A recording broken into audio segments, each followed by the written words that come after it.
dadi tombo ngobati ati sing loro. Muga ikhlas nampa tekan besok nganti kowe sing paling ngerti marang kahanane ati.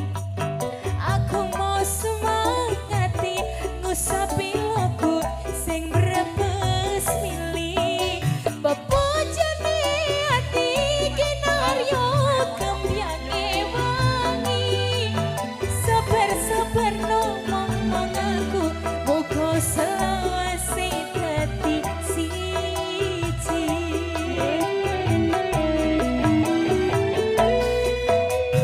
Matur suwun Gusti pun maringi sing kemati nemu swirane ngobati ati kang sepi.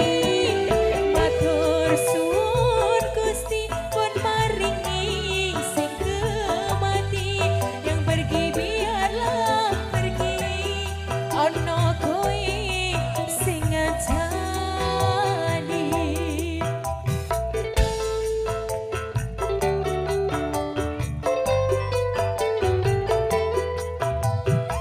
Terima kasih Kang Masku.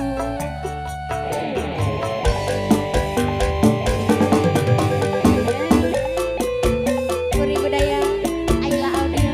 Dulur lanang saka Gempolan, terima kasih. Ayo Mas Gigi, matur nuwun.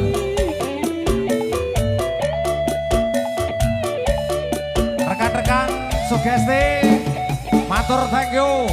Luar biasa. Tangan di atas semuanya. Aku mau semangati ngusapi logo sing brebes milih.